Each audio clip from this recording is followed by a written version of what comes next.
श्री स्वामी समर्थ. श्री स्वामी समर्थ सारामृत याचे आपण मराठी आवृत्तीमध्ये सगळे अध्याय बघणार आहे. आज आपण अध्याय पहिला हे बघणार आहोत.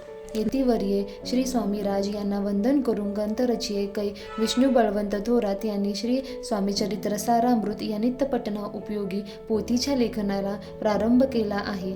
सर्वप्रथम आरंभ देवता श्री सद्गुरू यांना वंदन करून जगचालक विश्वनेता श्री विष्णुदेव यांची स्तुती ग्रंथकर्त्याने विविध गुणविशेषाने केलेली आहे. श्री विष्णुदेवाचे सगुण रूप वर्णन, त्यांचे आयुधे आणि वाहन यांची महती वर्णन करून पुढे त्यांची महती वर्णन करण्यास वेदही असमर्थ ठरले. त्या महाविष्णू अवतारापाशी श्री स्वामीचरित्र सारामृत निर्विघ्नपणे लिहून पूर्ण व्हावे असे आजर्वही करण्यात आलेले आहे.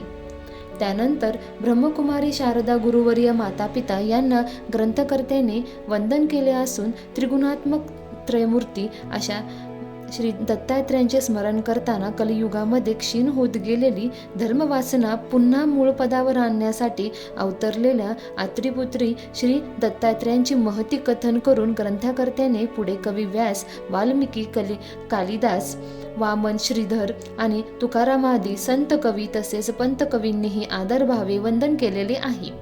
आपल्यापाशी ग्रंथनिर्मिती करण्याचे सामर्थ्य नाही याची कबुली देताना ग्रंथकार पुढे असेही सांगतात की समस्त देवदेवता, साधू, सज्जन, संत, सत्पुरुष आणि कविश्रेष्ठांनी आशीर्वादरूपी बळ पुरवले तर माझ्या हातून श्री स्वामीचरित्र सारामृतचे लेखन निर्विघ्नपणे विनायास होईल.